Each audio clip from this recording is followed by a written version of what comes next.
Welcome, everybody. I'm so excited that you're all here. I think this is going to be super fun. And I just want to share a little bit about this kind of debate and tell you some basic rules for how to participate, and then we'll get started. So the first thing to know is that this is different from other kinds of debate you've probably seen or participated in. What most people think of when they hear the word debate is maybe a presidential debate, which is, of course, a debate, right? That's not a... Sure. Yes, I have a cold. Please raise your hand if you can't hear me at any point, okay? We have a few chairs open here. Please come and sit. Yes. There are some chairs in the front for any brave souls in the back. So this kind of debate is different from what you've probably seen before. Most people, when they think of the word debate, they think of a presidential debate, which I call a debate, right? And or they think of a sort of adversarial style of debate, like a lot of high school debate is. I did that kind of debate. I think it's great. But this is different. And the main reason that it's different is that it has a different spirit to it. So in this kind of debate, there are no teams. It's not about winning. It's not about making a case. Your goal is to come here, and all of our goal is to come here and share what we think on a difficult topic, right? We don't pick up and debate any easy topics, any easy questions. And so the number one rule of this floor is that you will say what you believe. This is not a place where we come to share all the data that backs up our side, but don't ask the questions about what the holes might be. It's a place where we come and say, well, yeah, so I think that I really believe in healthcare, but I have this one question about it. Or the other side makes a really good point here, and I don't know what to do about that. So we're going to say what we believe, and that means that I welcome and will give gold stars to people who express doubts, nuances, and even change your mind. So an interesting feature of this kind of debate is that you can give a speech on one side of the topic at the beginning and another side at the end of the night, and that's actually something that we encourage, because ideally we should change some of your minds, right? The second thing to know is that this is supposed to be fun. So I'm going to teach you a tradition which is a little bit it's specific to the debate tradition that I come from. And it's a way of expressing approval. And it's a little bit like applause, but it's different. It's called banging.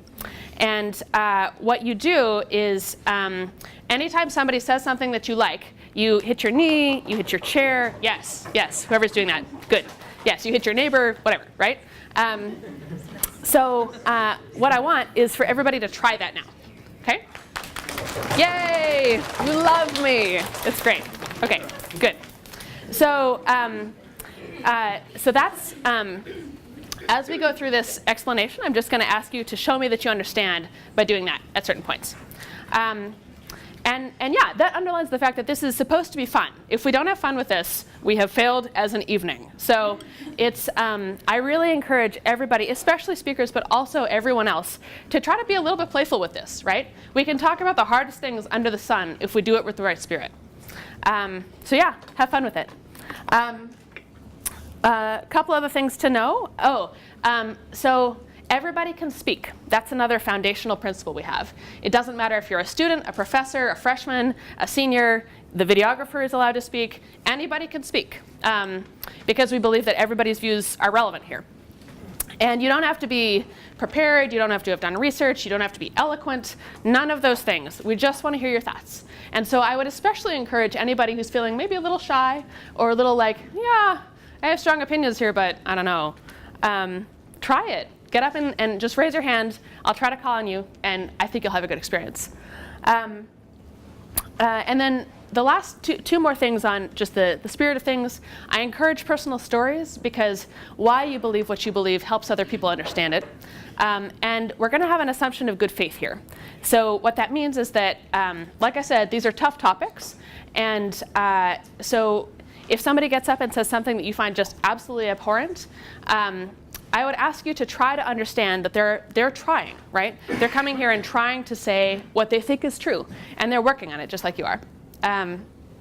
So the goal here this evening is for you to walk out with a better understanding of your ideas, of the opposing ideas, and ideally with better relationships with the people in the room. So at the end of this, I would encourage you to go up to anybody who gave a speech that you thought was interesting or didn't quite understand, and ask them. It's one of the strongest aspects of this. So In terms of actually how to do it, actually, does anyone have any questions at this point? And if not, if you understand, yes. Good. Good. Okay. So this kind of debate just has a couple simple rules. Parliamentary procedure is very old. Parliamentary democracies use it all over the world to make decisions and have conversations. So the basic order of things is it'll go speech, questions, speech, questions, speech, questions, speech, question. And we'll do an affirmative speech, and questions, then a negative speech, and then questions. Affirmative means that you agree with the topic. So the topic tonight is resolved, healthcare is a human right. The negative means you disagree with that. At the beginning, so the speech length will go, at the beginning we'll have speeches that can be up to 4 minutes. Then in the middle we'll do up to 3 minutes. At the end we'll do up to 2 minutes. The idea there is that there are some big ideas we want to get out at the beginning. But by the end we want to give lots of people chances to get in, because often by the end everybody wants to speak and there's not enough time. I'll warn you as we make all those changes. In terms of the rules, and if you're giving a speech, and say it's a 4-minute speech, when you get to 3 minutes, I'll give you one tap like that, so that you know that you have 1 minute left. When you have 2 minutes, or when you have no time left, I'll give you 2 taps. And if you keep going, I will gently interrupt you, and then less gently interrupt you, and then I have a gavel. So, be careful. There are, like I said, basically 3 or 4 simple rules. The most important one is that you address the chair. I am the chair. I do not have another name other than that right now. And you are to call me Madam Chair. And that means that when you are interacting with anybody else on the floor, you're talking about them in the third person. And that's important because the fundamental, it takes a comment like, Bob, I don't know how you could believe that, and turns it into, Madam Chair, I don't know how Bob could believe that. And so it takes things that could be very personal and makes them just a little bit less so. You will stand when you speak. So that's for, if you're going to give a speech, you'll stand right about here, face the body. You'll also stand if you ask a question, and then you'll sit down again. There are 2 kinds of questions. The first is sort of the normal kind after somebody's given a speech. And that's very easy. So if somebody has just given a speech, I'll ask for questions. And then you raise your hand. If I call on you, you stand up. You ask your question, and the form of that should be something like, Madam Chair, the prior speaker said this. I would like to ask her to elaborate on this point, or I don't understand why he thinks this, something like that. So we'll do a little example of that.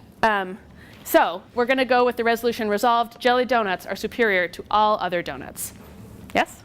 Sure. So, this is a speech. My name's Adam, and this will just be the end of my speech. I don't have 4 minutes on jelly donuts. Wow.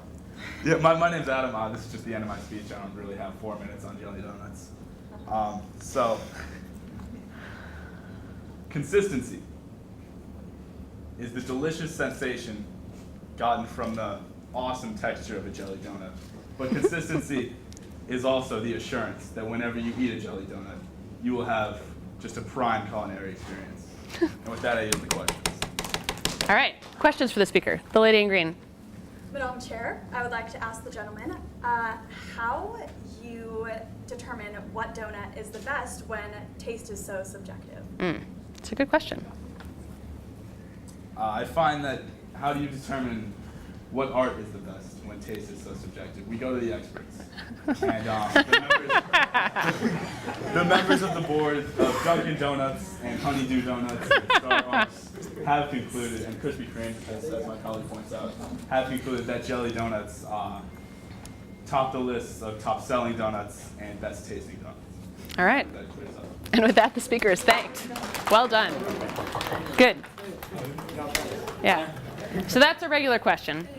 There's one other kind of question, and that's if you are confused about some procedural thing, like if you don't know how to give a speech, if you have a question about when the debate's going to end, something about how to participate.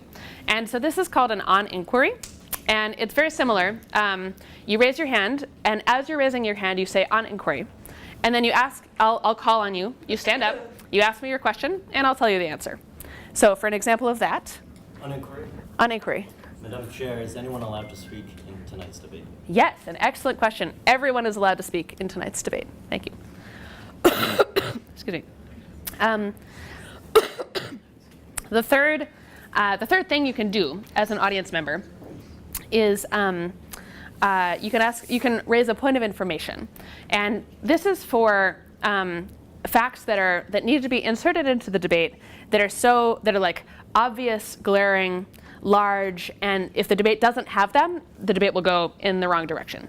So if somebody says the Civil War was in 1700, you probably want to correct that, right? What this is not for is making arguments. So I don't want anyone to get up and say, Madam Chair, is it not in fact the case that healthcare is the most important of human rights? I won't adjudicate that. I'll let the body decide. That's not what it's for. It's for facts, basic things. The form of it is, again, similar. You raise your hand. As you're raising your hand, you say, for a point of information or on information, I will call on you. You will stand and you will say, Madam Chair, is it not in fact the case that, and then whatever your fact is. And then I'll tell you if that is in fact the case. So for an example. On information. Yes. Madam Chair, is it not in fact the case that while a cruller is cylindrical, a donut is round? That is in fact the case. Very good. Okay. And I don't think I know what that first thing is. Anyway, cool. So yes, the one other thing I'm going to tell you is that we have a role. So the roles in the room are three. There's the body, that's you all. There's the chair, that's me. And then the third is called the whip. And the whip is a person who will go around the room and try to convince you to speak, and also to just answer questions. If anyone, wants to speak but they want to try out their ideas, the whip is the person that you want. So Daniel, Daniel will be our whip. So he will be circulating throughout the room and can answer your questions at any point, or you can raise an on-inquiry. Either way.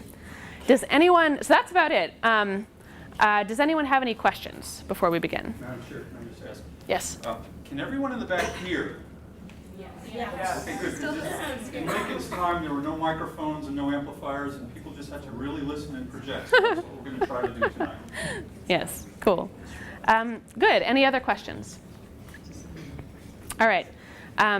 So once again, the thing about banging, the good thing about it is that if you're speaking, you know what people are responding to. And the good thing about it, if you're listening, is that you don't have to just sit there in silence. You can express yourself. So if everyone understands what's going on, I would like you to bang. Yes? Good. All right. And with that, I will call this debate to order. The resolution for tonight, as we know, is resolved. Healthcare is a human right. Is there a speech in the affirmative? The gentleman. Mm-hmm. Thank you for that great introduction, Madam Chair. Mm-hmm. We can all agree that was You were welcome. lovely. I'm Ty. Nice to meet you all. You would speak up too. Okay. Yeah. Hi, I'm Ty. Nice to meet you all. And let's just jump right into things. Everyone has the right to a standard of living adequate for the health and well-being of himself and of his family, including food, clothing, housing, medical care, and necessary social services. That's an excerpt from Article 25 of the Universal Declaration of Human Rights. But that was way back in 1948 with the UN. Like, what did they know, right? Well, on the issue of healthcare and human rights, they are way ahead of their time. Just so we're all on the same page, let's define healthcare. Healthcare is the maintenance and improvement of physical and mental health, especially through the provision of medical services. With that said, the right to healthcare should not be misconstrued as the imposition of healthcare upon people. For example, we have the right to vote, but we are not compelled to vote. We have the right to property, but are not compelled to own it. Adam and I are not advocating for any particular healthcare system, but are advocating that healthcare should be a human right. Furthermore, we are also not promoting superficial healthcare procedures. The right to Botox injections, nose jobs, and color contacts is not the hill we want to die on. Only coverage of conditions that would inhibit a person's right to life and the pursuit of happiness should be considered a human right. Crucially, in acquiring healthcare, one does not sacrifice control over their own health. I have the right to own property, but through my tax dollars, outsource the mechanism for that right's enforcement. I have the right to health, and through my tax dollars, outsource the mechanism for its maintenance and improvement. Some say that making healthcare a human right would abridge other human rights, such as freedom of religion and the right to own property. However, this is not the case, because freedom of religion allows you to believe whatever you want, but it does not allow you to dictate the experience of others, such as whether they attend schools, whom they marry, or what healthcare service they receive. Continuing with that notion, Opponents object to one of the common methods of funding healthcare, taxes. The right to own property does not mean you don't have to pay taxes. Taxes are how we fund institutions that protect our rights. Two of our most important rights are life and the pursuit of happiness, and healthcare is one of the most important ways to protect them. I want to end with a little thought experiment. Let's say you're walking down the street and you see a complete stranger double over, grabbing his chest, showing obvious signs of a heart attack. You'd all probably call an ambulance, ask if there's a doctor in the area. I don't think any of you would ask, does he have insurance? Is he okay? You would not also ask if there's a strong economic motivator. In this encounter with a stranger, you would concern yourself immediately with the heart attack and the imminent threat to his humanity. Ingrained in your actions would be the assumption that he is entitled to treatment for that heart attack, to health care. At that moment, the truth comes to the fore. Healthcare is a human right, and the details are immaterial. Thank you. All right, and questions? Oh, yeah. Yes. Are there questions for the gentleman? Just raise your hand. Yes, in the back. Stand, please. Thanks. So you mentioned at one point. Sorry, you've got a Madam Chair, and then. Madam Chair. That's right. Yes. Sorry. The gentleman mentioned. Gentleman mentioned. Uh-huh. So you mentioned at some. Sorry. Nope. I didn't mention anything then. So gentleman mentioned at There you some go. point Yep. that the pursuit of happiness is within a person's right in healthcare. You said something along those lines. Yeah. I'm bad. Sorry. That's fine. Anywho, I was just saying. So Botox, color contacts. What did you put that under? The pursuit of happiness. Where did he put it? Yep. Did you put it under the pursuit of happiness? Yep. Well, these would not qualify under the pursuit of happiness because you do not need these things for life, as we talked about a minute ago. But under the pursuit of happiness, while they may help you pursue your happiness, the government is not necessarily responsible for giving you happiness. The government gives you the means to pursue your own happiness. And that's why the healthcare would give you the best chance to eventually pursue your happiness if you are healthy. Okay. And thank you for being my guinea pig. I'm going to be kind of strict about this one rule just because it's important, but thank you. All right, further questions for the gentleman? Any other brave souls? Yes. Madam Chair, the gentleman during his opening statement defined what healthcare was. He also helpfully said that rights are inclusive of healthcare, other basic necessities of life. My question for the gentleman is, how does he define rights? That's a good question. Mm-hmm. Tough one. Rights are inalienable things you are born with as decided by society. Generally the government, but the society. For example, the right to life, liberty, and pursuit of happiness. All right, great. And with that, the speaker is thanked. Thank you. Okay. Yes. Yes. Mm-hmm. Good. One other small note about this kind of debate. Because this is supposed to be a conversation, it's great to add new things to the debate, but please also try to put your speech in the context of what's come before you, which this guy got away without having to do that because he went first. And another thing to note is that we have a few people who have volunteered to give the first speeches, but anybody is welcome to raise their hand at any time. And so, is there a speech in the negative? Yes, the lady in green. Right. Hello, everyone. My name is Isabel Morales, and I am debating in the negative for this House believes healthcare is a human right. So before addressing this question, it's important to determine what we mean by healthcare and human right. And my opponent did mention the definition of healthcare, which I do agree with. He also mentioned the definition of human rights, which I also ironically agree with.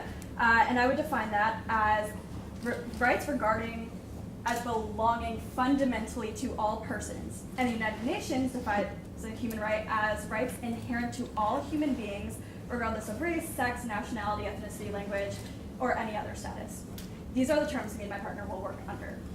The American tradition is one that explicates that we have certain inherent natural rights that cannot be granted nor taken away by the state. To take from American tradition, like the Declaration of Independence and the Bill of Rights, Merriam-Webster and the United Nations, each view of human rights notes them as being inherent or fundamental to each person. This principle is particularly important when considering a world where we didn't view rights as inherent to each person. This kind of thinking would justify the government selectively choosing to give rights to certain people and would open the door to an insurmountable amount of discrimination against people of all kinds. To continue with my central point, if something is fundamental or inherent to a human, its existence must precede the state and must remain existing without it. In this way, rights are an obligation on the state and other citizens to not impede on those rights that a human comes into the world already having. Healthcare as a human right asserts that because it is a human right, the government is obligated to provide it to its citizens. Admittedly, without the government guaranteeing it to every citizen, it's hard to imagine a scenario in which the free market and or other safety nets could provide everyone with healthcare. However, the mere fact that the right to healthcare is entirely dependent on the government existing and providing it dictates that it cannot be a human right so long as we hold that human rights are inherent, natural, and fundamental. Gabriel Vidal explains, when supporters say that healthcare is a human right, they mean that this right ought to place an obligation on everyone, not just to refrain from harm, but to act in such a way as to support everyone else's health needs and to force everyone to relinquish part of their income or wealth or labor to the state so that the state may finance or provide healthcare services to someone else, presumably someone in need. This leads into my next point about compulsory charity, or the threat or the coercive use to expropriate the wealth and income for the purposes of some of those in need.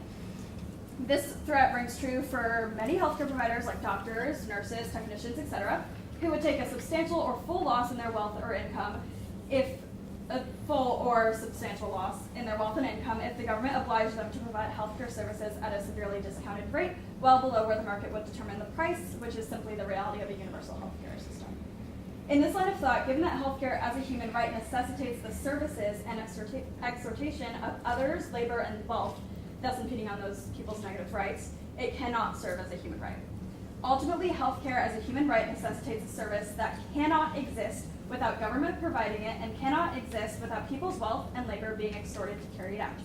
Human rights are inherent and natural to the human condition, meaning they must precede the state and be able to exist apart from it. Therefore, healthcare does not meet the criteria to be considered a human right, and thus healthcare is not a human right. All right. Very good. Are there questions for the lady? Yep, in the back. Madam Chair, so she mentions that rights have to be negative and that they have to exist preceding the state. Would voting then not be a right? Because it can only exist with the infrastructure of the state in order to vote for things. And Interesting. also, it costs money to have elections. So again, it's a commodity, but it's still considered a right. Interesting. So my answer to that would be, since I'm defining human rights in particular, that those are innate to humans. Whether or not the government decides to recognize certain other rights is a different question. Interesting. All right. Further questions for the lady? I think I saw one. Yep, in blue. Madam Chair? Mhm. Yes, that's me. I'd just like You got to it. direct a question towards the woman here as to what makes you believe on your own. Sorry, what makes she believe? What Mhm. makes Or her belief, yeah, in the thing. inherent value of American tradition on its own, and also I'd like to kind of bring up the observation that I've made that in the past 30 years or so, we've gone to other countries, expropriated a lot of American citizens' wealth for war in the name of human rights for other nations. So where's the difference between the expropriation of wealth for foreign citizens' human rights versus the expropriation of wealth for our own citizens' rights? Where is there a line? Interesting. So for me, I wouldn't even necessarily agree with how we've gone about going into other countries, and I wasn't making that argument. In terms of the reason why I believe that rights are innate, I think that's the only way we protect rights is by recognizing them as innate. And that's why I mentioned in the beginning of my speech that when you don't define human rights as inherent or innate to a human being, that's when discrimination comes from the government, and the insurmountable amount of discrimination could come from the government from that, because they could say, well, since you're not born with these rights, we can take them away. All right. And with that, the lady is thanked. All right. Further speeches in the affirmative. Yes, sir. Hi, my name's Adam. I was talking about donuts earlier. I just want to thank everyone for putting this together, all the organizers here at AU, and everyone from outside AU who's come to make this a great event, as well as the previous speakers. I'll get right into it. If human rights exist at all, the right to life must be chief among them. Life is the common condition through which all earthly experience is possible. It is the original right. Without its existence, all other rights are meaningless. If we assume, as we must, that the right to life exists, we should seek out a way to protect it. The way societies ensure rights is by acting through collective bodies greater than ourselves. Rousseau called this process, along with the sacrifice it entails, the social contract. The theory goes that people give up the absolute freedom that exists only in the absence of society in order to form these bodies, bodies that ensure their human rights. The judiciary safeguards the right to property, non-harmful action, and life. It does this by preventing and punishing human action that infringes on human rights. But law enforcement is powerless in the face of disease.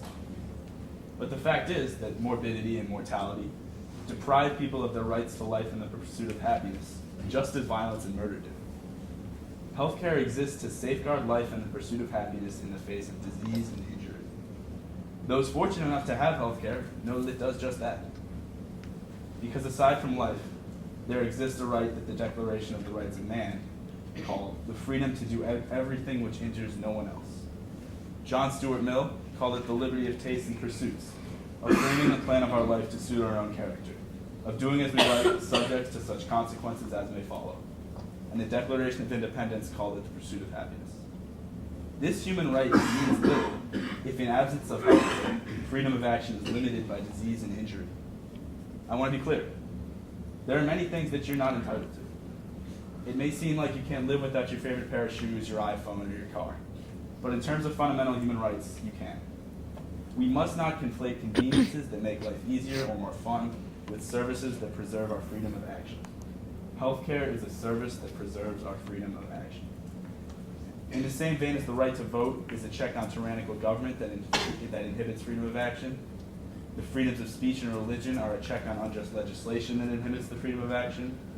Healthcare is a check on disease and disability that inhibits freedom of action. It is no more of a commodity than law enforcement or freedom of speech. Therefore, ownership of healthcare does not speak to one's financial needs, but to one's humanity. The rights to life and self-determination do not know your income. They don't care. No amount of money entitles you to more of them. No degree of poverty relegates you to less. Life is a human right. Healthcare needs to ensure it. With that, I leave it. All right. Interesting. Are there questions for the gentleman? Yes, in the front row. Thank you, Madam Chair. I'd like to ask the gentleman about how he mentioned the right of life and the right of action, and how he would consider abortion to be predicated based on that right in regards to health care, as to give one person a better amount of action, it must surrender the right of action to another. May the gentleman elaborate? With all due respect, I'm not sure that we're here to talk about a person. I'm not sure that we're here to talk about when personhood in life begins. I think that were we able to determine that, we would solve the issue of abortion and when it should happen irrevocably. With regards as to after birth, I think my comments on the right to life speak for themselves. Okay. Further questions for the gentleman? The lady. Thank you, Madam Chair. I would like to ask the gentleman, or the gentleman mentioned something about John Stuart Mill and his idea of these natural rights unless you're harming someone else. So John Stuart Mill kind of explained his idea of rights, which were you get to do what you want until you harm a third party or impede on their rights. Would the gentleman consider healthcare as harming or affecting a third party and their rights, as in healthcare providers, taxpayers, etc.?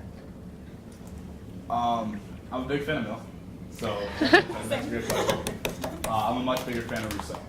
So what we have to talk about is the idea, and I quoted John Stuart Mill. He's got a great way with words about the pursuit of happiness in other terms. But I would say that what's crucial is there are threats to life that no one person can defend us against in today's world. I think that's pretty obvious. and by getting together and acting in collective bodies that negate these threats, that's where Rousseau comes in. As far as Mill and the harm principle is concerned, I would say that our right to life supersedes, and our right to preserving life supersedes considerations in the marketplace about doctors and taxpayers. I think taxation is legitimate. I think the Hippocratic Oath should govern what doctors do much more than the bottom line does. And I guess that's my response to your question. All right, and with that, the gentleman is thanked. One small note on questions. In some styles of debate, you're only supposed to ask questions about what the speaker actually said in their speech. This is a much more sort of free-flowing kind of thing. So you're welcome to ask questions that go far beyond that. It's also true that as a speaker, it is your right, yes, your right, to answer or not in whatever way you want. So, free and easy here. Is there a speech in the negative? Gentlemen. Thank you, everyone. Madam Chair, Isabel, my opponents.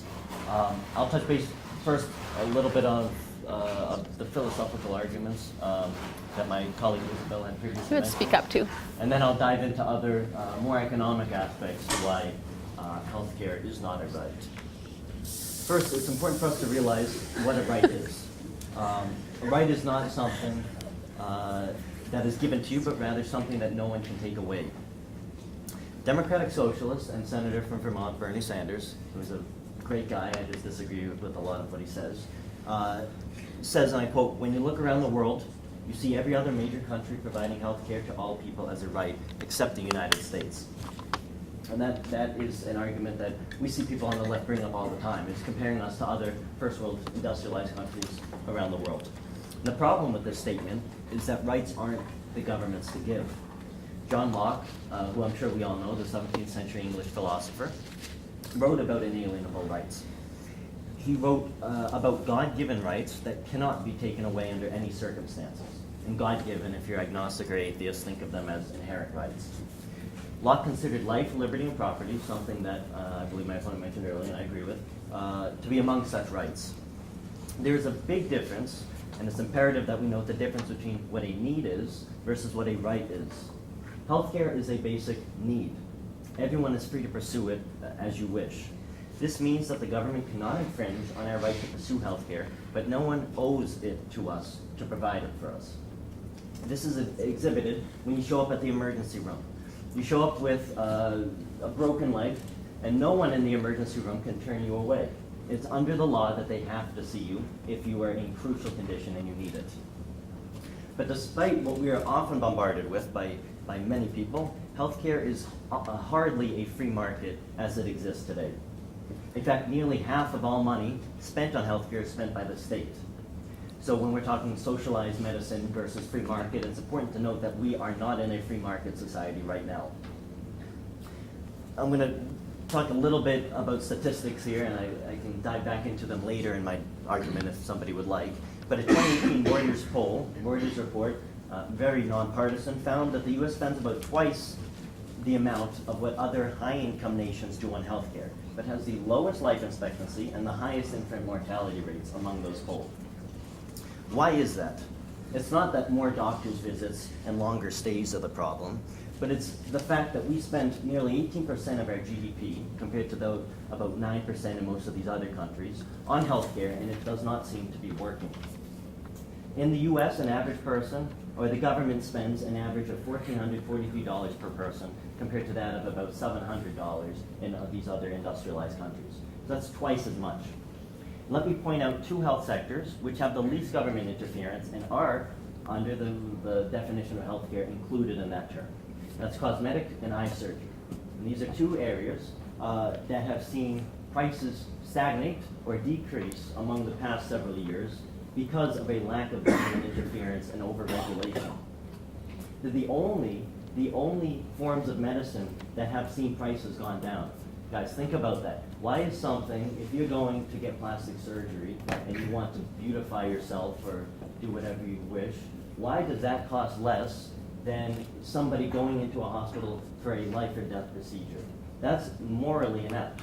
And we can all agree We can all agree that nobody should be turned away for healthcare, and we all agree that everyone who needs surgery should be able to get it. But what we disagree is fundamentally how to go about doing that.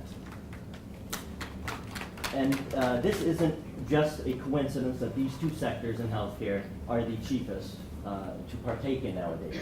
It's letting the free market take control, letting advances and progress be made among the healthcare professionals and the doctors who know best, and letting them take charge into what is inevitably better for us and us as a society as a whole. Again, it's important for us to realize that a right is not something given to you, but something no one can take away. Healthcare is neither a right, nor is it a privilege. It's merely a service industry like any other. Granting it the status of a right not only turns healthcare into a categorical imperative of government, but results in the betrayal of both natural law and sound public policy. Thank you. All right. Are there questions for the gentleman? Yes. Madam Chair, if all things are experienced through life, but we are all capable of taking a life, then do we have any actual rights by the gentleman's definition? Sure.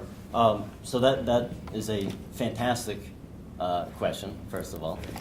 And no, so we all have the right to a life. But I'm going to go back to John Locke and what he said. I don't know if you've read his philosophical arguments to it. But once you've been born and you're experiencing life, anything that's imperative to you, for example, you have the right to free speech. You can be thrown in jail for saying something, but you'll always be able to say that thing. You don't have a right to health care because although you can always experience health care so long as you're financially stable, you do not have the authority to mandate somebody else to give it to you. Somebody can deny that from you. Okay. Further questions? Mr. Blankenhorn. Madam Chair, the gentleman eloquently and I think properly said that a right is something that the state can't take away because the state doesn't give it to you in the first place. So I would ask the gentleman to consider a hypothetical that has nothing to do with the state. I'm on a desert island, I'm stranded with 10 of my friends. There's no state, we're just there on the island trying to survive. One person falls in a hole and breaks her leg and it's a dangerous thing and we all try to help her recover. We provide her with the care that she needs to heal her leg. Another guy falls in the same hole, breaks his leg, same problem, and we just let him die because we don't want to give him any care to help him recover. My question to the gentleman is, has a denial of human rights occurred in that situation? So in the situation that I described in my opening, I'm not sure if, let me understand completely what you're saying. Just what the gentleman's saying. Yep. What the gentleman has said. In the scenario that you brought up, That he brought up. scenario that the gentleman brought up, Yep. The hypothetical choosing to let one of your friends die, as an individual, you have the right to help whom you want. Nobody's going to force you to help your friend. Is it morally bad to not help somebody when you have the capability to? Yes, and I'm sure that nobody would argue otherwise. But in terms of if it's your right to let your friend die, if that is what the gentleman was asking, then yes, it is your right. That doesn't mean it's the right thing to do, right in another sense, but it is your right to choose who you help and who you don't. All right. One more question. Yes, in the back. Madam Chair, the gentleman ended his speech by saying that healthcare, universal healthcare would be not sound public policy, but the statistics that he referenced was that the United States was spending more than any of these other industrialized countries that have universal healthcare. So my question would be, if it's not sound public policy, why is it cheaper than, why is every other country that has it cheaper than the United States and more efficient? Sure. So the statistics that were mentioned earlier are according to a 50% government intervention rate in healthcare industry as it is currently. So that's like a half socialized version. Socialized means the government has control over it, and we're living in a half version of that. So the prices that we're paying double what these other countries that rely on socialized medicine has to do with the fact that we're not experiencing the free market society that we should be. So the eye care and cosmetic surgery, we're cheaper to have those surgery procedures done in the US than you will be going into those countries. Why is that? It's because those aren't socialized programs, those are free market-based programs. So if we follow the exact example that, I mean, this is over tens of years that these statistics that Reuters publishes constantly. If we follow the free market-based solution that has proven to work in these other two healthcare industries, then prices will decrease overall. All right. And with that, the gentleman is thanked. Yes. All right. Is there a speech in the affirmative? Yes. Come on up.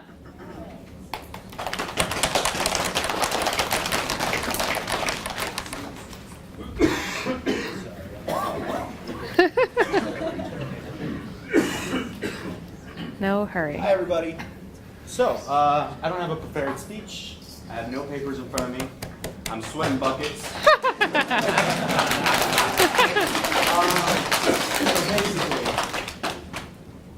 So the question that we've been posed today, and the affirmatives and the negatives, frankly, I don't quite understand them. Should healthcare be a human right?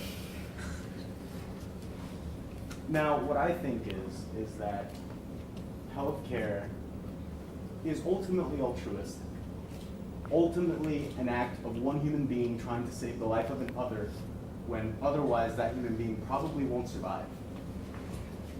And, you know, you can argue whether or not this is a human right. You can argue whether or not this is, you know, you're on a deserted island or you're in civilized society. But in reality, the question is that ultimately, what I believe is that humans are altruistic. We want to help people. We want to help our fellow man or woman or third person, agender, doesn't matter. What happens is that we don't know how to do it. And frankly, there's been a lot of arguments here in the negative for something that I do kind of agree with, but it doesn't necessarily have to be in the negative side of this question. And I'd just like to propose a little statement by some philosopher that I don't know, I don't remember the name of, so you're gonna have to search it up. And it's basically, there's no such thing as free lunch. There's no such thing as free lunch. And that is unfortunate.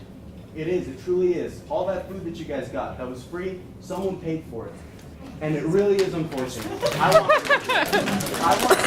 really do, but it's not possible. It always costs someone something. And the problem with this healthcare, with healthcare being kind of supported in a socialized form, is that, and this is what people don't really see, all these, you know, like someone said earlier today that, or not earlier today, earlier this hour, that, these governments that are socialized health, that are in socialized healthcare systems are using these, are very more efficient, and there's people, and everybody's healthy and all that stuff. Well, that's not really the case. And, you know, it's countries like Canada and England that are struggling with this. And I'd like to extend a specific example detailing this. And it's, again, I don't know, this is completely anecdotal. You're gonna have to search it up. I am not a good source, nor a good credibility. However, I would like to share this story. Hopefully I'm as accurate as possible, and if you guys wanna search it up and you guys wanna turn me down, go ahead. But basically, not you know, just a few years ago, there was a baby, an English baby, and this baby had a rare disease that by the end of it, with treatment, he had a 40% chance of survival. Now, this 40% chance, it sounds big, right? I mean, it's not the majority, it's not 60%, but I think it's enough to save a human life. Therefore, ownership of healthcare does not speak to one's financial needs. I think it's enough to save a baby, right? Well, the state of Great Britain, the state of England, didn't agree. They thought that 40% was a little too much. It would have been too much money for the risk involved, and they just rather let the baby die. And then there was a lot of, there was a lot of doctors from different countries, from America, from Canada, from elsewhere. I don't know. Again, search it up. And all these people were willing to do it pro bono because there was a 40% chance of this baby surviving. But the state of England didn't allow it. The state of England said no, because out of pride, and again, this is what I believe, and I think this is what we said, that this is based on belief. So please search it up, make your own opinions. However, England said no, because they don't want to show that their system is not working. And this baby died when it otherwise had a chance to survive. Now, I'm not saying that, free market healthcare is perfect. It's just a simple alternative. I do agree that healthcare ultimately is a human right. I think if we're stuck in a deserted island, rights are a little bit askew at that point. It's not really black and white anymore. But in a civilized society where we have these resources, where we have this environment that we could really share our riches, our wealth, our whatever, we can do it. But we can do it as a matter of philanthropy. We can do it because it's our choice, because innately human beings are good. And that's something that we can do together. We don't need some sort of third power telling us to do it, because that third power isn't always in our best interest. All right. That's all I would like to say. Wonderful, wonderful. Are there questions for the gentleman? Turn me down. All right, please do. Go ahead. Madam Chair, the gentleman had stated that the state of England had denied the infant the right to surgery because with only a 40% chance to live. I'd like to ask the gentleman, how much did the factor of it be too costly for the taxpayers and those paying for the socialized health insurance, how much would that have been a factor in saving Mississippi? Well, see, that's the point. That's really the point that I'm trying to make here. And again, yes, you're right, it might have been expensive for the taxpayer, but that's the issue here. There was many doctors willing to do this pro bono from out of state. And because the state was in charge of the healthcare system, because the state said that no, it would be too expensive for the taxpayers, but also we don't want other people helping us, it caused someone to die. And you know what? It might be cost effective for the taxpayers, but I don't know, the military is cost effective for the taxpayers and we're using that, I don't know, I like babies over big tanks. All right. For the pro-baby gentleman, further questions? Yes, the lady.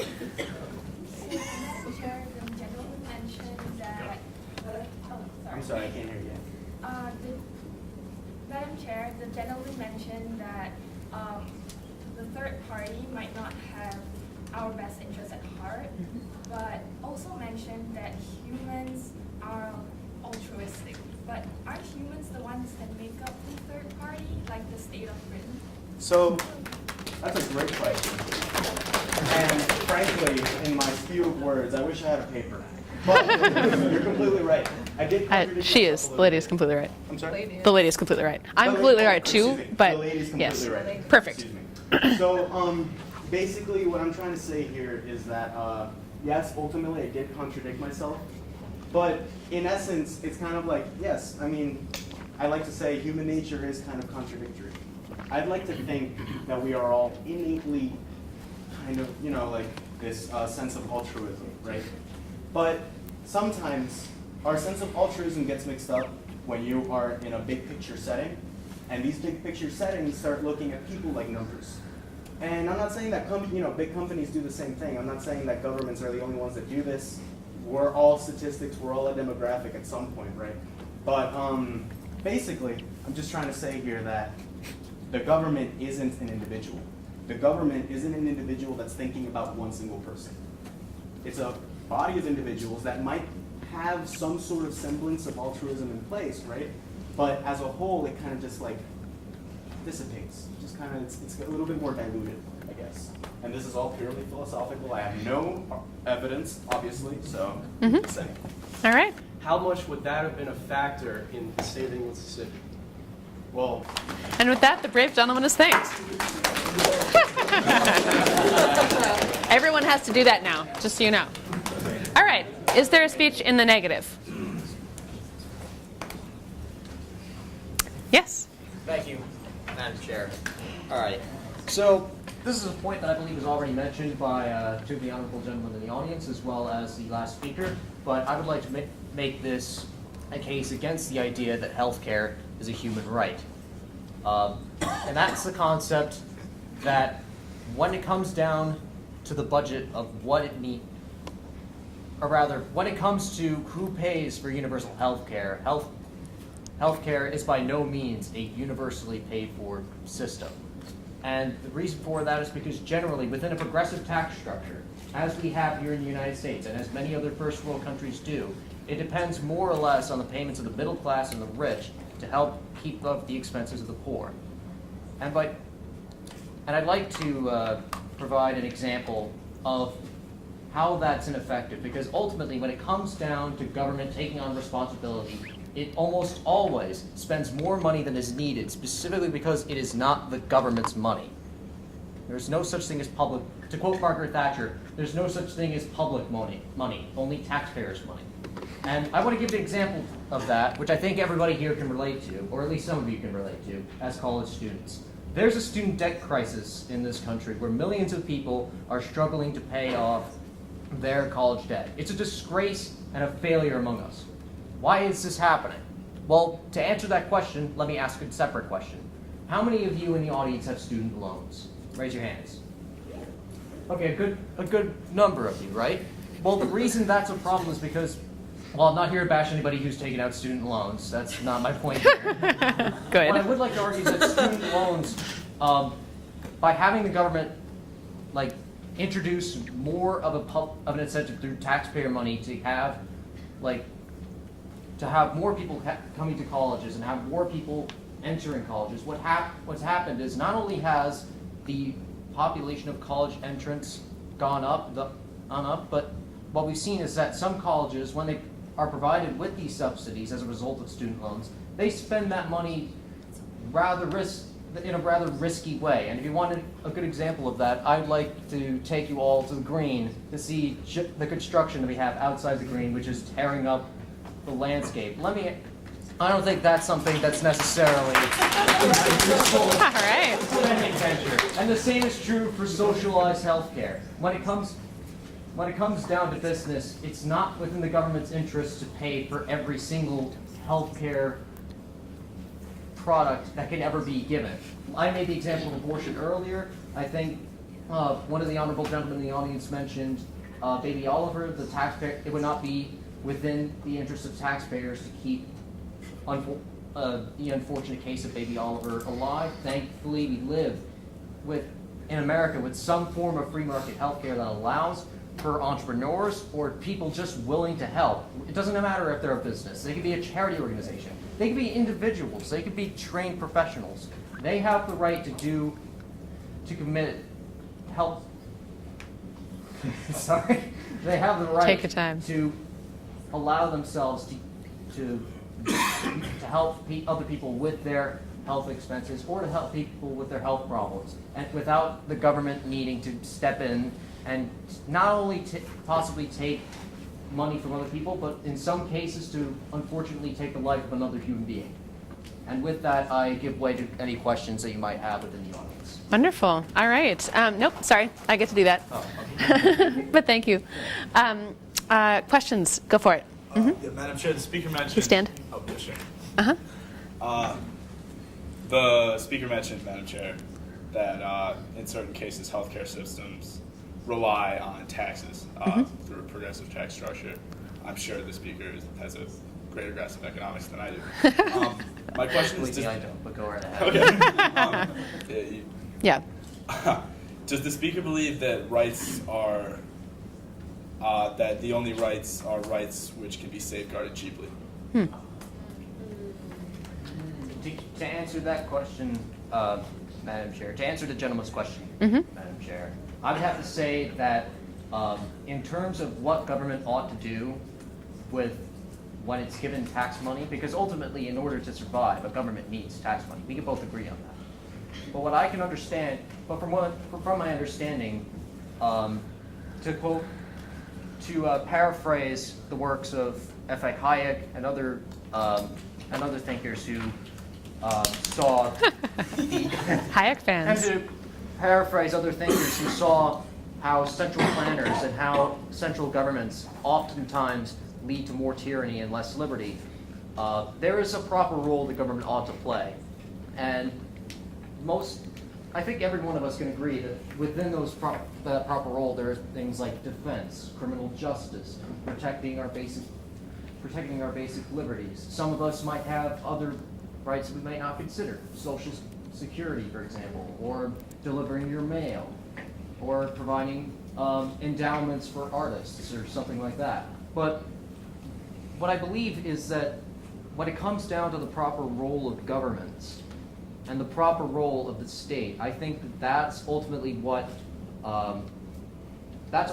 tax money is meant for, and I don't think healthcare is within those bounds, simply because not only is it such a large expenditure for the government to take on, whereas the free market can handle those sort of activities with ease, but it's also a rather unnecessary venture for the government to take, because ultimately there's so many people out there willing to place themselves within the line for other people when in regards to their health problems, whereas the government could care less. All right. And with that, the gentleman is thanked. So, a couple things. The first is there are now more chairs up here, so I would invite anybody who's having trouble hearing to come forward. Second, we're going to shift to 3-minute speeches. Won't make much of a difference, I don't think. People have mostly been speaking about that length anyway, but that's the time we're at. And I really like the questions you guys are asking, so keep up the good work there. Is there a speech in the affirmative? Yes.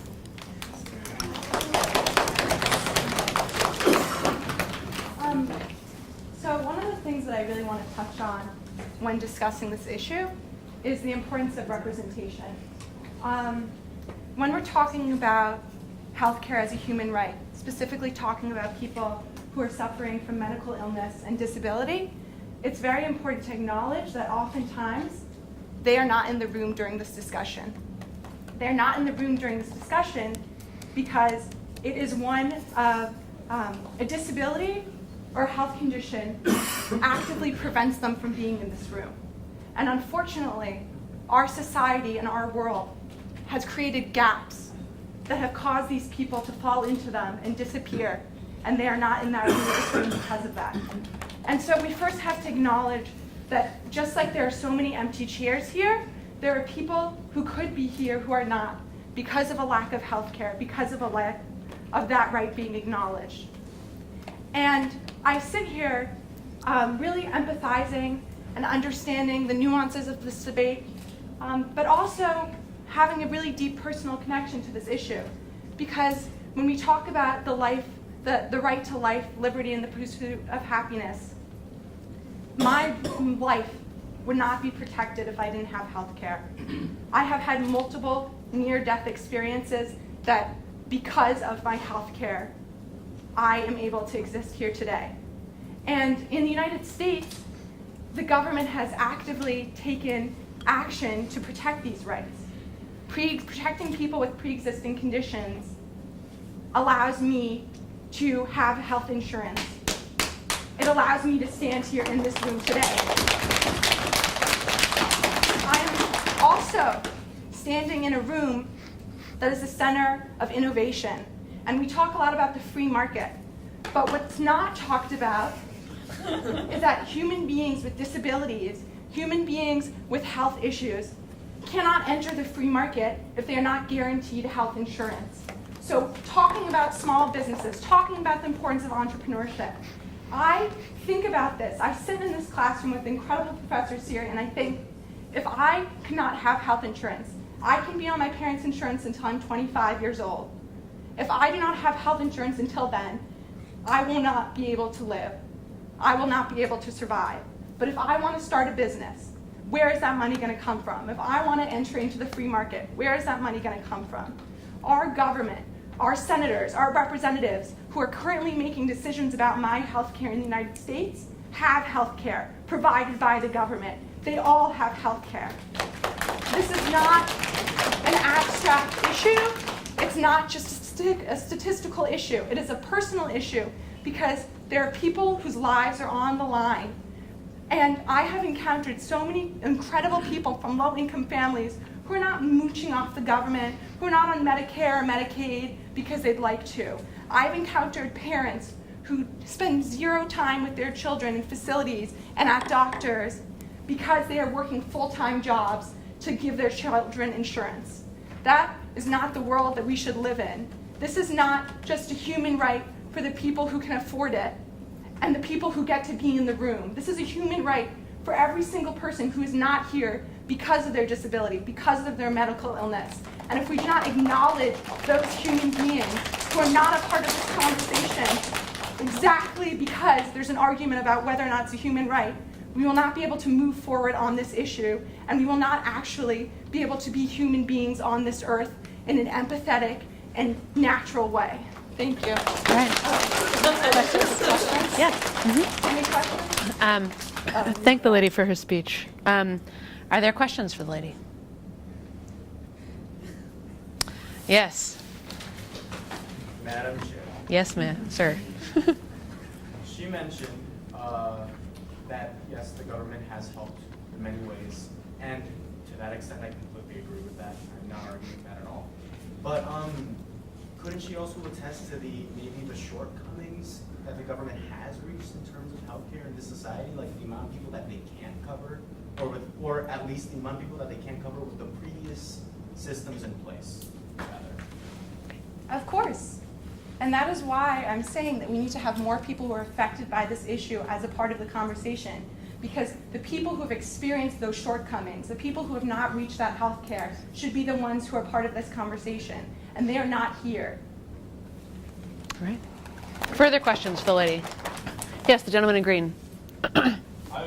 Madam Speaker, I have friends in Canada who currently are under a universal health care system, and some of them, their siblings are waiting in lines to receive a physician in order to receive care, and there's no free market alternatives for them to receive care, unlike here in America, where no matter what our healthcare situation is, you'll be able to walk to a hospital or a doctor's office and receive care.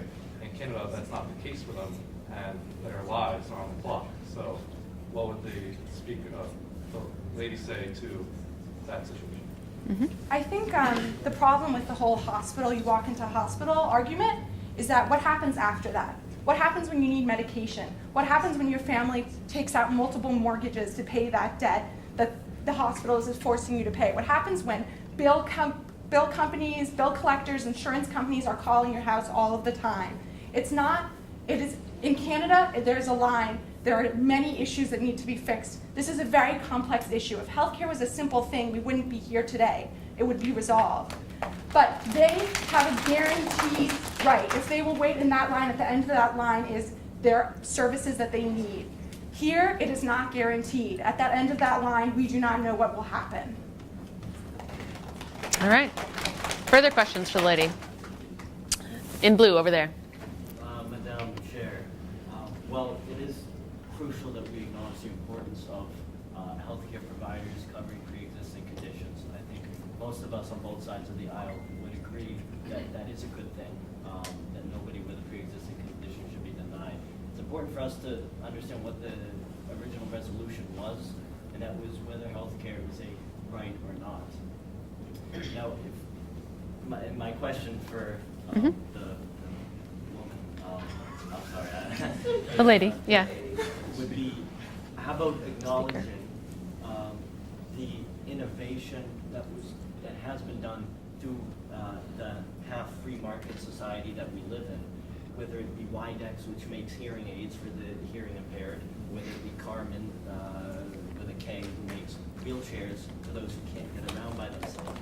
Innovations that that I would argue would not be where they are today if we didn't have that innovation in the private sector. I mean, the government can't even create a website with more than 1 million people online. So how would you acknowledge that aspect of your argument? I really, truly believe that this is a bipartisan issue, and that there should be, and that the private sector should be working on innovating healthcare, and they do, and they are. But The right to life is a human right, and if I would not be here, I did not have health care, I would not be alive. That is, life is number one. Life, liberty, and the pursuit of happiness. And so I think that that is what the crux of this debate is, that people who are not alive don't have any other rights. And if we need to do things to protect that right, what are we doing? All right. And with that, the lady is thanked.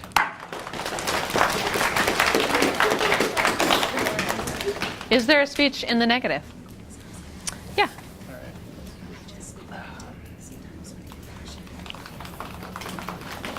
Madam Chair, thank you for having me up. You're welcome. Just do a quick little timer here. Okay, so a lot of the arguments that have happened over the course of this evening have revolved around market efficiency, the ability of private innovation, et cetera, et cetera, et cetera. I think that's interesting, but ultimately tangent to the broader issues at play. Fundamentally, the question of healthcare as a right does push, of course, into the role of the market, right? A question of whether or not we will be as we currently are with a system as of World War II that really rewarded middle-class jobs with healthcare benefits, and as a result has obscured the costs and massively inflated the costs. I mean, really the origin of that is not really coming from like free marketeers, but more of a populist move at the time that has ended up having a lot of other issues. But I'm not here to recount the history either. The thing that I think matters most beyond the fiscal is a sort of social and a sort of anthropology of how the state works. What I mean by that is the moment that the state is rendered the provider of healthcare, it is officially centralized, is the moment that all social issues about healthcare become immediately centralized. Now, at the very beginning of this evening, there was a gentleman over here who responded to a question on abortion, saying, well, that's a different discussion, that's a different issue. I have to politely say I don't think he could have been more wrong, possibly.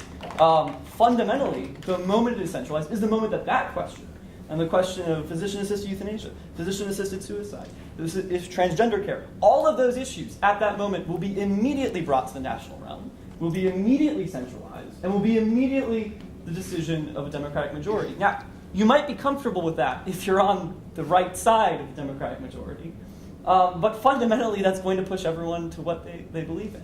And so if you have issues, and if you see, as we have with the current politics that are conspiring right now, how, for example, the 1972 Roe v. Wade has generated so many different outcomes in terms of our politics. Imagine if tomorrow we were to argue whether or not the state should fund abortion at a level beyond Medicaid, but in fact as a full health care procurement. Imagine that.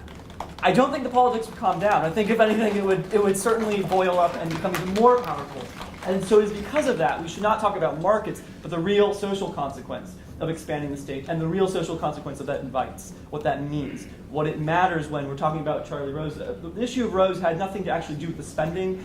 Private insurance companies talk all the time about what the maximum expenditure will be, but it had to do with what the state will decide in place of the parents, over the parents' will.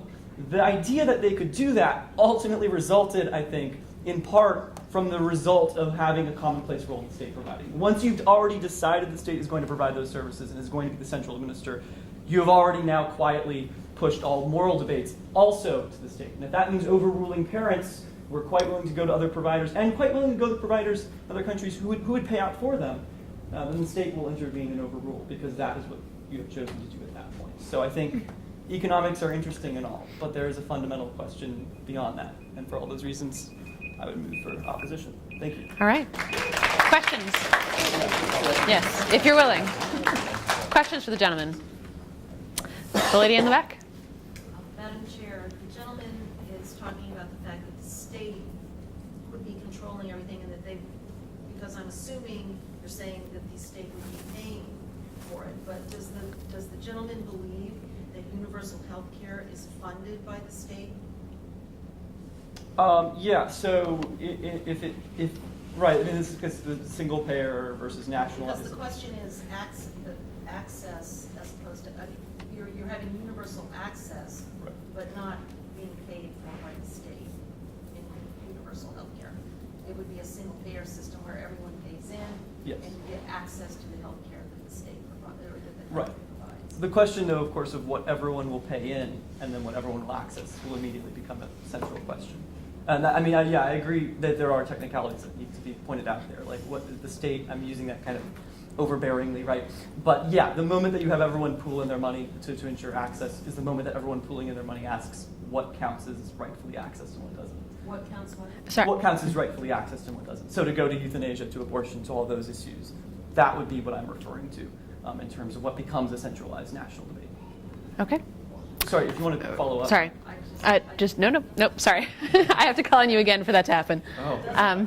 Yeah. No, sorry. Just 1 second. I'll discuss with you after. Yes. If you want to raise your hand and ask another question, we can do that. All right. Further questions? Yes. Go for it. Yep. Does the gentleman believe that the government isn't already determining what we have the right to do in healthcare? I do actually believe there's quite a lot the government is already determining in what to do with healthcare. That is the case. Yeah, we've had all sorts of realms in which the government is determining.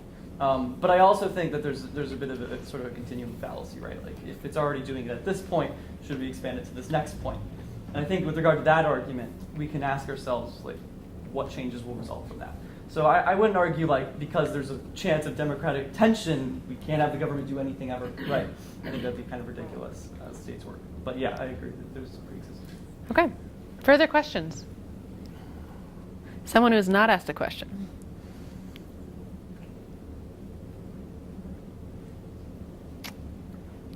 I'll wait.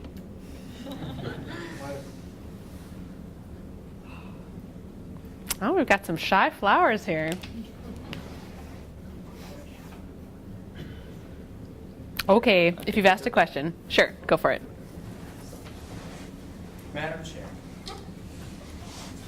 what would the gentleman think would be the ramifications of maybe going the other way?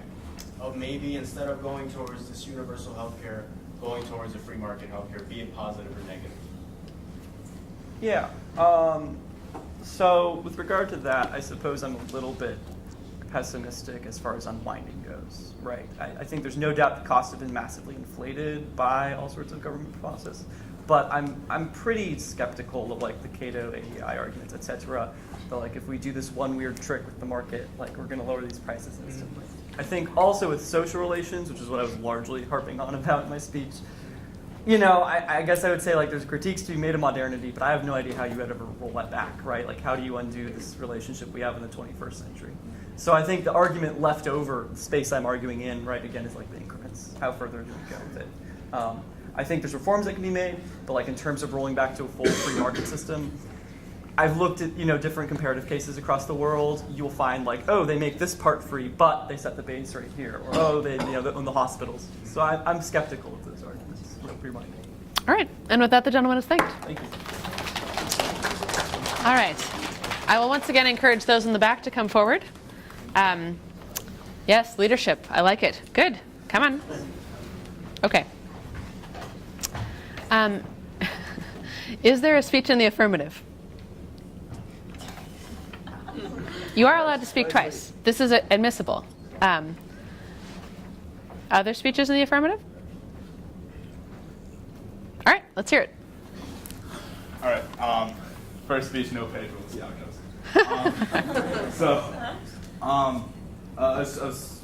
The two gentlemen who preceded me in the negative made some compelling arguments about the economic, the social ramifications of a particular system of healthcare that my opponent and I are not particularly advocating. My opponent and I are advocating that healthcare is a human right. And let the policy chips fall the way they may. However, I do think it is fair to engage these arguments. From an economic perspective, the idea that healthcare is expensive is not one that should prohibit us from acknowledging that yes, it is a human right. Healthcare is a human right. And in the same sense that the right to own property is a human right and phenomenally expensive to insure. When you want to talk about the military, law enforcement, our whole legal system, it is not cheap to make sure that everybody has property. Does that mean we should just throw it out the window and I'll grab a chair and get out of here? It's mine. No, that's not what that means. Because healthcare is a worthy cause. Healthcare is the mechanism by which we ensure that people are alive, as the previous speaker so eloquently pointed out, healthcare is the entity, the organization behind preserving life and the pursuit of happiness. I'll pivot to sort of the critiques of the affirmative argument from a social perspective. And I want to go back to 2009. In 2009, the two scariest words on the face of the earth, it seemed, were death panels. The idea that by centralizing the state, by giving the state all this authority, a great evil was going to come, and the Obama administration was going to say whether grandma lived or died.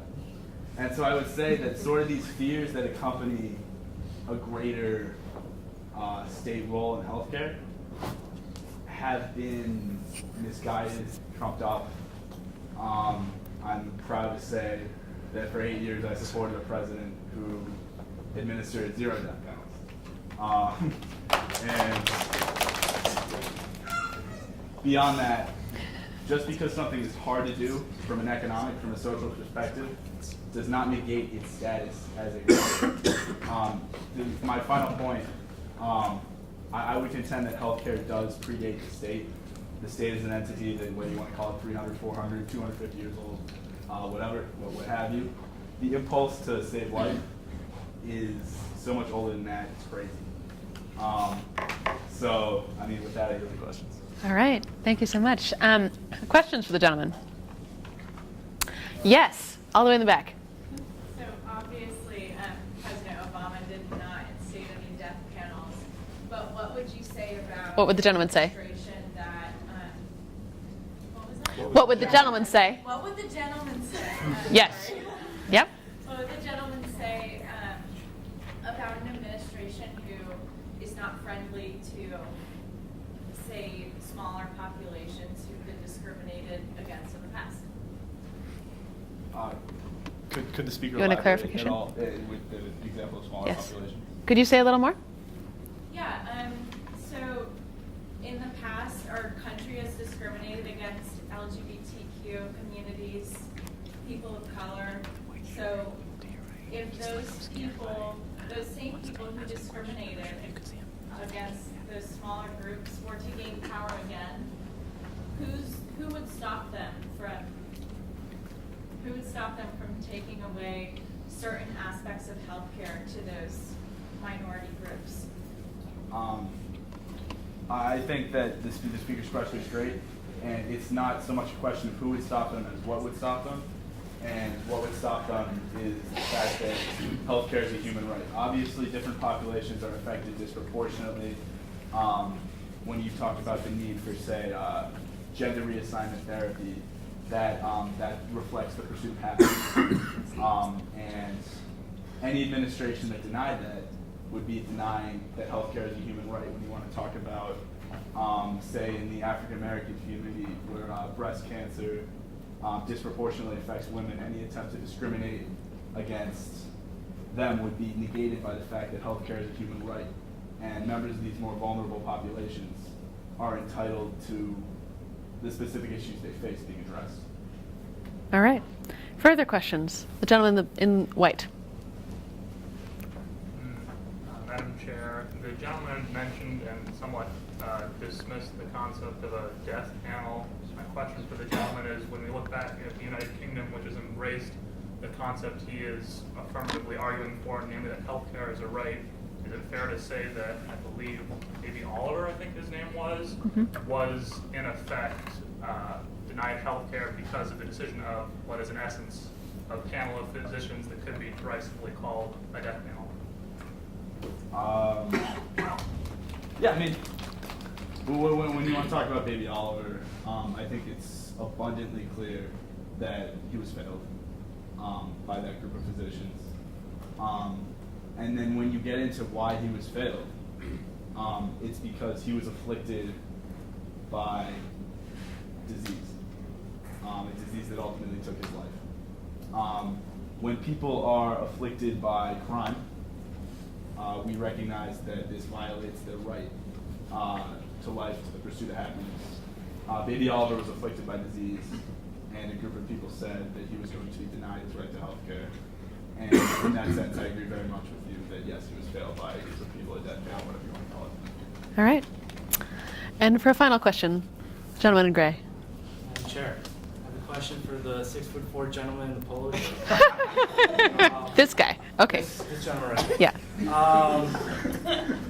I believe he's given beautiful arguments, and this is just a bit more on the philosophy of this whole debate, and I just want to pick his brain to see where he stands on it. Does the gentleman believe that healthcare is a business, an art, a science, or a sacred calling?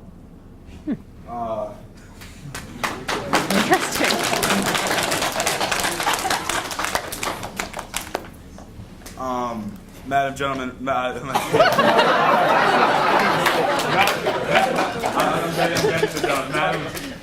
Chair. Yes. Regarding the question of the 6'2" gentleman, what I might call a very attractive beard. Most impressive shoulders. I would what? I would say healthcare is the intersection of art, science, politics, love, poetry, healing, and it is my privilege to talk to you about it, sir. All right, talk to me, but yes. All right, with that, the gentleman is thanked. Okay. Is there a speech in the negative? Also, just so you know, we're now going to move to 2-minute speeches because we want to get more voices in. Yes, in the back. Yeah, come.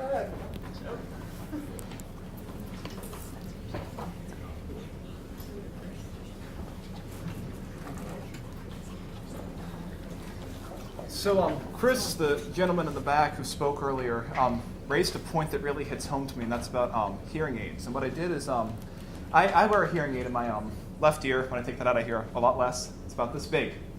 What I did, because I've been in and out of audiologists my entire life.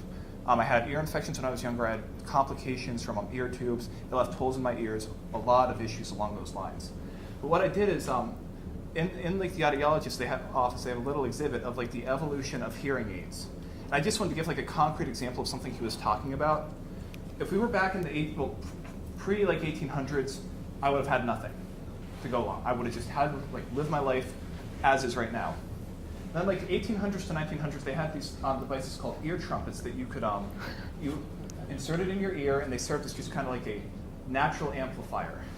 Because of innovations in healthcare, I'm not standing up here right now holding something in my ear so I can hear the rest of you. Then moving on to the 1933 to 1950, there's a little microphone pack that you put on your belt or wear over your shoulder or something that had a wire that went up all the way to your ear. Because of innovations in healthcare, I'm not standing here with this cumbersome device and having to deal with this wire going up into my ear. Then you proceed into the 1960s, 1970s, 1980s. The devices get smaller. There used to be this really, really large pack that would go behind your ear, or you could also have in-ear hearing aids as well. Very, very obvious. So on and so forth until you get to this device today. This device actually links to an app on my phone using Bluetooth. Because of it, I can actually pre-program settings in. So if I go into TDR or something, the phone recognizes by the location settings I'm in TDR, and it knows to pre-adjust the hearing aid to whatever setting I'm in. If I'm in the classroom, it knows how to adjust for that as well. I've pre-programmed it for all of that. All because we've had an open, innovative healthcare system, and my life is better because of it. So I just want to quantify that. That's something that hit really close to home. I kind of appreciate I just want to respond to something you said as well as what you said. So The lady, yes. Yes. Great. All right. Well, thank you so much. Questions for the gentleman?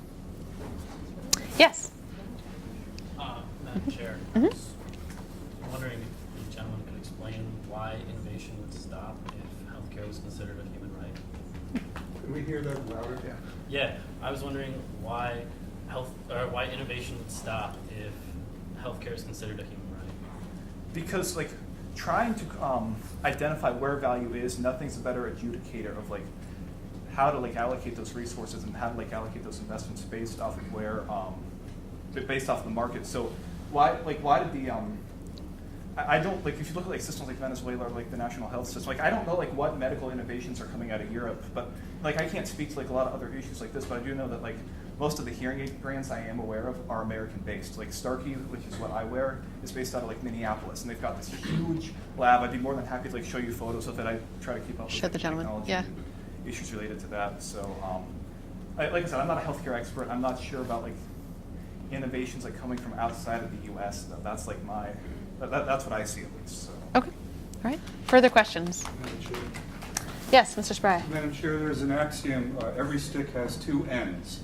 And so the good end of the stick in terms of innovation is the incredible products, and you gave a great case scenario. The gentleman gave it, yep. The gentleman gave a great case scenario for his hearing aid, and this is a wonderful example of a result of the free market system. But the other end of the stick with that system is sometimes resulting in a hospital stay where one gets billed $250 for a pair of rubber gloves, or $25 for a tab of Advil. And as a point of information for the assembled group, remember these 4 words of the Facebook group that I would recommend visiting. It's called Paying Till It Hurts. There's thousands and thousands of people on this site with example after example of the free market system, both ends of the stick, in full glory. So I guess my question for the speakers, how do you reconcile those two ends of the stick? So are they referring to like the high costs then that like come with this? Because like I'll fully admit this is a very expensive hearing aid, but my question is, why my response would be like, kind of, I don't mean to like answer the question, but like I think that the company would have a responsibility to also like try and find where is the value not being met for like lower income people, and why aren't they trying to work with that? I don't want to like, because you don't need like necessarily like the high levels of technology. I'm very fortunate to be in a situation where I'm able to afford this technology, but I think that if there's a value that needs to be met, there will be someone out there who will try to meet it, and if not, you need to raise awareness for how someone can go and meet that value. All right. And with that, the gentleman is thanked. Is there a speech in the affirmative? Just so everyone knows, we're looking at maybe 3 or 4 more speeches. So if you want to say something, now is your chance. Speeches in the affirmative. Mr. Blankenhorn. I was trying to think, what are the qualities of health? I mean, in this discussion, what do I think is true about healthcare? So I came up with these 3. It's fundamental because it is connected to the issue of life, as a number of people have said. Secondly, I don't think healthcare should not depend on altruism. To get it, you shouldn't have to depend upon the kindness of others or the altruistic feelings of others. Because, unfortunately, history is filled with countless examples of people who were suffered in horrible ways precisely because they could not depend upon the kindness of those around them. So it should not depend on altruism, and I also think it shouldn't depend on how much money you have. So if you think about it that way, it's fundamental to life. It should not depend on altruism to get it, and it should not depend upon your income. It seems to me that those same qualities we would say about other fundamental human rights, such as free speech, the right to assembly, freedom of religion. We do not have to depend upon kindness to exercise freedom of religion. We do not have to pay a price to exercise our freedom of religion. We do not depend upon other people to allow us the right to free assembly. So I'm not saying that, I'm not even sure how I feel about this resolution, but as I was listening to this great conversation, I was thinking about the qualities of healthcare. So I think in those 3 ways at least, healthcare reminds me of other things that we all agree are fundamental human rights. that is, does it depend upon, You can finish your sentence if you want to. I was just going to repeat, so I Okay. made my point. All right, great.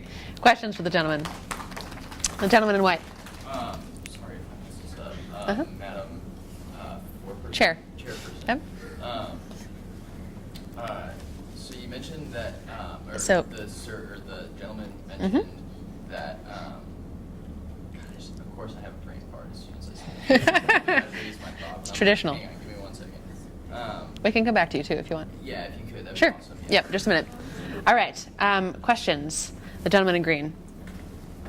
Thank you, Madam Chair. A question for the speaker. Would the speaker have a line drawn for what injuries would be, I guess, covered under healthcare?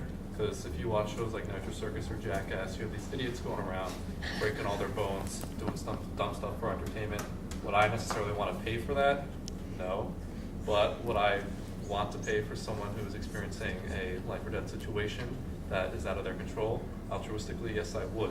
So what would be the deciding factor for the state in that essence to decide what deserves state-funded healthcare? Okay. It's a great question, and I think it might make my point, because yes, of course, there would have to be restrictions and decisions made of a prudential nature that way, but that's true of every other fundamental right. The right to free expression, the right to assembly, the right to freedom of religion. These two are not unrestricted rights. All rights exist in relationship to other rights, and there are certain boundaries. So sure, the answer is yes, you would have to do that, but we have to do it with all fundamental human rights. Okay. Further questions? Go for it. Okay, so you, the Madam Foreperson, the gentleman said that just like freedom of speech, and am I allowed to look at him? Yeah.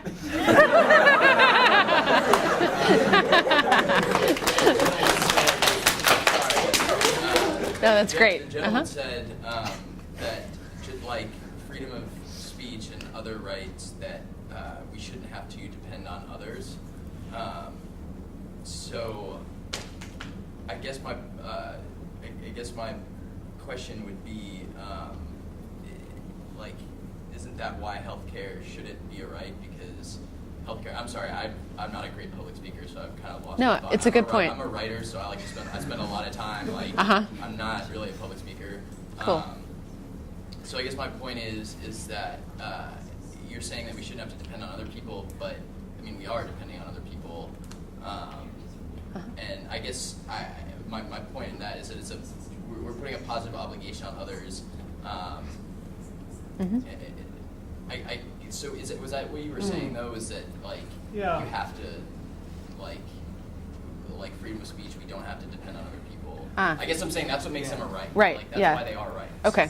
And Mhm. healthcare is not a right because It involves other depending on other people. It interferes other people's obligations. Mhm. Like rights are again, so that's where you get into like a positive right versus a negative right. Sure. So the healthcare would be seen as a negative right because you're obligating someone. So I guess how would you confer with that? Right. Sure. Okay. Yeah, it's a good point. It's a good point. Sorry, I'm a terrible person. Thank you for trying. Yeah. That's why I write. Yeah, I mean, I see what you're saying. That I see What the gentleman is I saying. see what the gentleman is saying. Mhm. Of course, it's also true that what I was attempting to say is that health care should not, in my view, depend for its efficacy upon the altruistic intentions of others. And I think the speaker was saying, well, wouldn't that be true if healthcare were a right that was provided ultimately by government? And that's a good point. It's a good point. The only other observation I have about it is that all human rights depend on others to some extent. I mean, the right to the free exercise of religion and conscience cannot just be carried around in a purely private way. It depends upon laws and institutions that are social in nature. And so I don't think we're not talking about opposites here. We're not talking about some class of rights require society to do things and others don't. All rights require societies to do things, not just the individual exercising them as an atomized individual. But the point is good. Your point is a good one about the requirement of some altruistic act, whether it be governmental or private. All right. And with that, the gentleman is thanked. All right. So I want to do a quick straw poll. If you want to give a speech and you haven't yet, please raise your hand. Okay. We have a couple. I see maybe 3. Good. So is there a speech in the negative? Yes. Hello, I apologize if I don't make it through. I've been kind of sick for the past 2 weeks, and speaking has not been my friend. Anyways, to get started, I'd like to mention how having a free market has personally benefited me.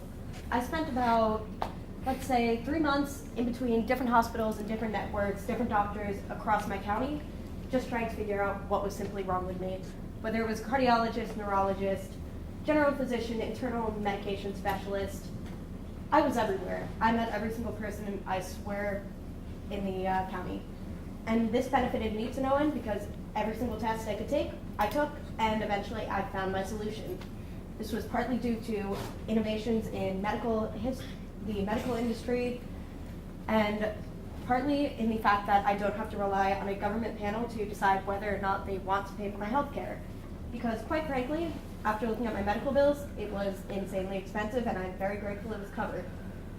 So it helps that I was able to personally go to all these doctors, have them answer my questions, me answer their questions, and find the way to go, because thankfully I was diagnosed with epilepsy, got it fixed as soon as possible, and now all I have to do is visit a neurologist every 6 months, fill out some paperwork for the DMV so I don't get pulled over by a random cop, and be able to just live a functional life quite normally.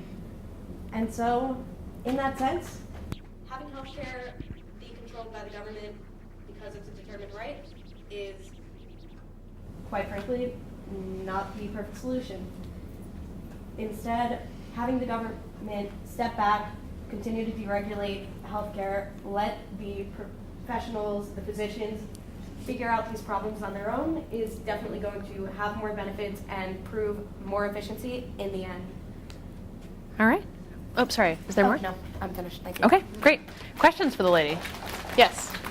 I just want to know how the lady would have found her experience here in the United States if she could not afford and did not have health insurance, and if all of those medical bills were her responsibility. How would that affect the lady's quality of life today? So unfortunately, I have very good insurance, meaning that they pay for a lot of what I need, but at the same time, half of what I needed was still in skyrocketing costs. And it's still affecting me and my family to this day because it was only in 2016 that I was dealing with this problem. So the hospital bills are still there, the doctor's bills are not cheap. I believe I spent about $700 once on a test that originally started at about $1,700. So quite frankly, I'm not saving that much money, but still, I can't see the government paying that much more money into it because we are already in a deficit,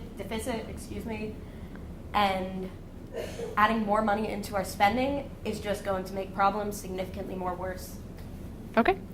Further questions? Yes. Madam Chair, I have a question for the lady. Mm-hmm. Well, I do agree with her points, and I do believe that the free market is very helpful in bringing down prices and competition. I wish to ask her what her thoughts on, for example, pharmaceutical companies that take advantage of unregulation, such as the company that creates EpiPen, that inflated the prices to ridiculous amounts, that a lot of people could not afford them. Does she believe the government could step in that regard, or does she still believe in the free market at that point? Point of information. On information, yes? It's important to realize with the example that you brought up that the general... So is it not in fact the case that and then you ask me. Mhm. Oh, is it not the case That with the situation, the EpiPen situation, yep. the EpiPen situation, that those prices were only raised as a middle finger to the pharmaceutical companies that wanted to take advantage of his invention, and that the inventor did not himself say he will personally give out for free EpiPens to those who need it? Interesting. I'm not sure. I will defer to the body's knowledge. Okay, so I believe the question was, do you believe that in cases like that, the government should step in? Yeah? Is that fair? Well, just, You can go, yeah. Mhm. Just in general, the EpiPen may or may not have been a good example, but I just mean pharmaceutical companies, you know, if they do something a little suspicious or sketchy, what should be done at that point? Okay. Let's see, that is definitely a good question. I did see the impact of the EpiPen skyrocketing prices. My sister actually had to switch over to different medication because of the problem, because insurance companies don't want to pay for it either. So what I would say is that while the government can step in, the issue is that sometimes adding more legislation can create more issues in other spots that are just going to create more problems, and you can start falling down a rabbit hole that just increases issues more. And while it might solve that one specific event, something could pop up somewhere else, and you're just going to keep tunneling downwards and downwards. All right, and with that, the lady is thanked. So we're running a little long on time, but I know there are a couple more people who want to speak, so we're going to do flash speeches. We're going to do a pair of 1-minute speeches if people want to give them. So, is there a 1-minute speech in the affirmative? Oh, wait, oh, never mind. In the affirmative. Yes, let's hear it. Yep, come on up.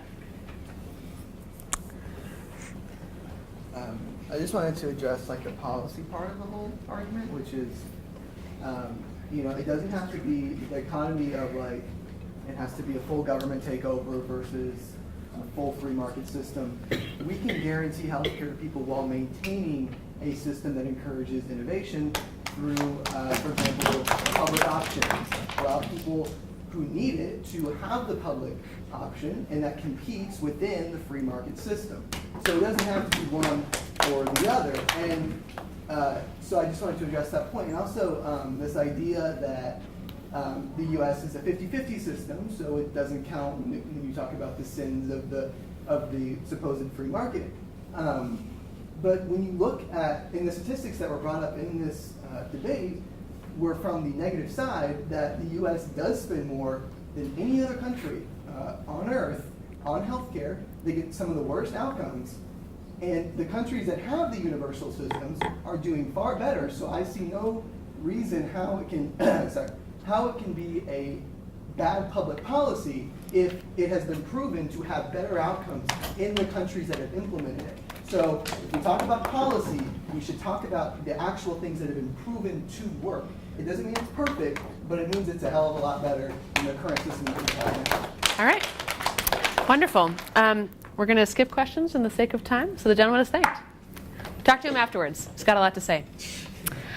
For a speech in the negative, 1-minute speech. Oh dear. Not you, you already spoke. We're going to go in the back.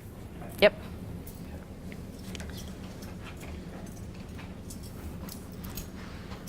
Okay, so several speeches earlier tonight have discussed how we are a 50-50 public and private healthcare system, especially by the gentleman in the back who brought up in the private part, there is innovation.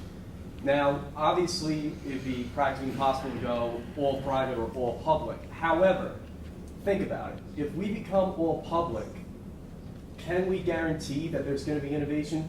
I know it's good to imagine, like, hey, this could work. It could all work happy. But there's no guarantee of it. And additionally, yes, we do spend the most out of any country with the worst outcomes.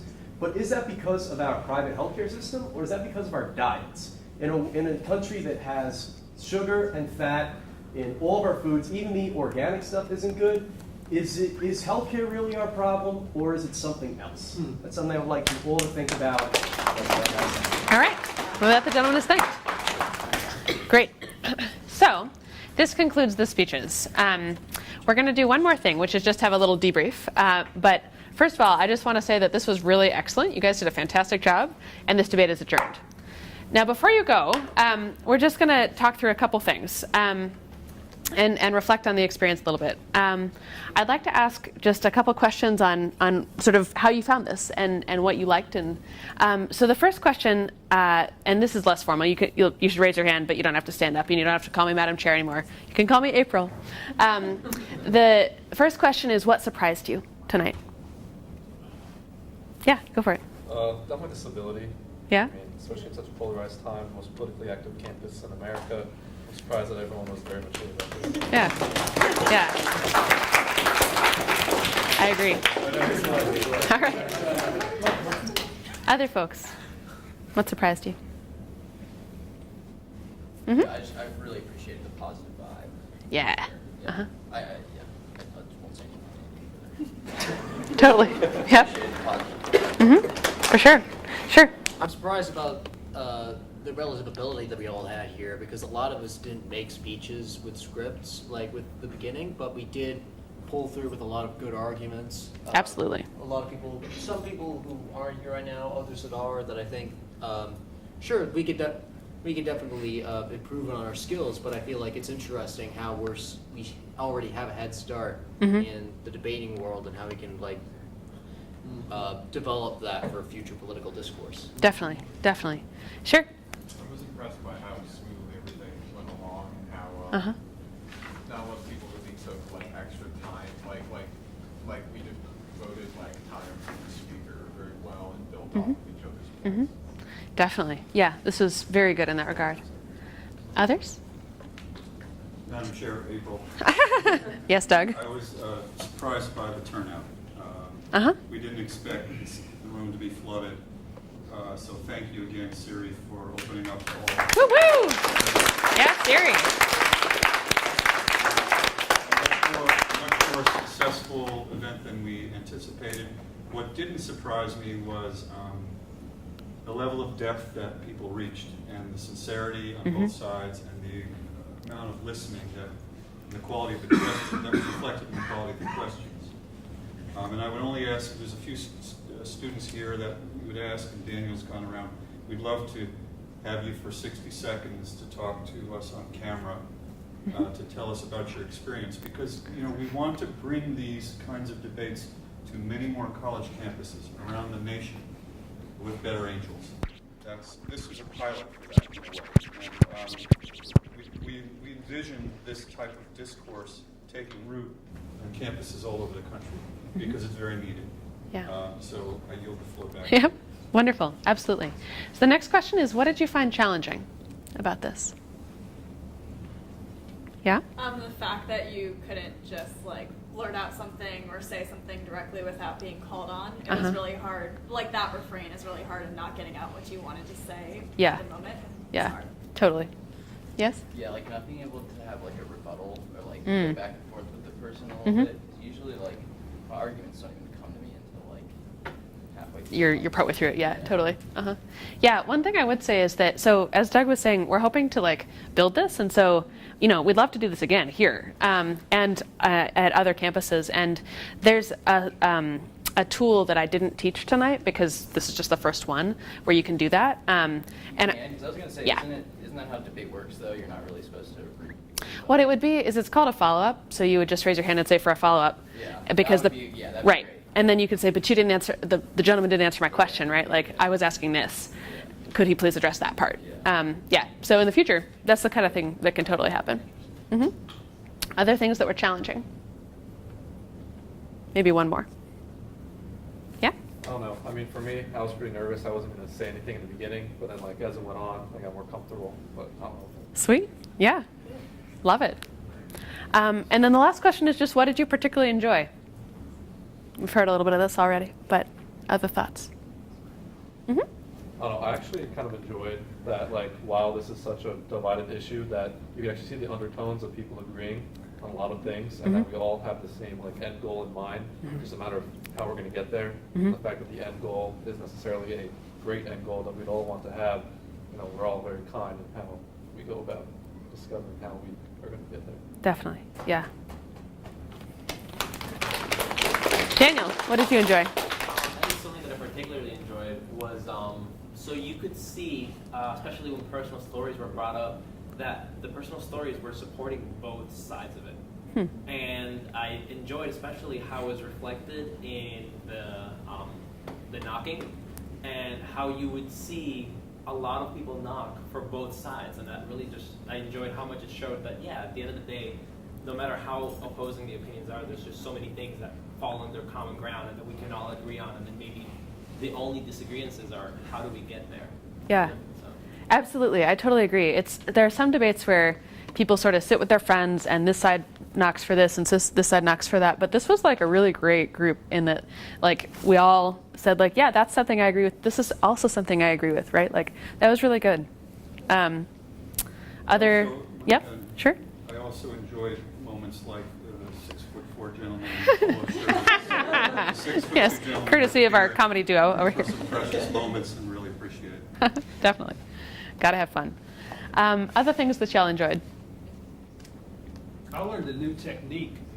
I'm just going to say in the future, I'm not a source, and you can just look it up. Search it up. Is that guy still here? Search it up. I loved it. It was great. Totally disarming. Yes, for sure. Yeah. And then, any final thoughts? What you enjoyed?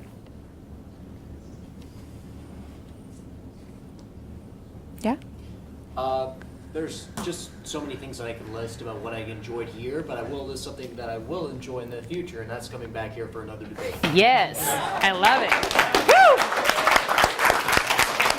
Great. Good. Well, thank you all so much.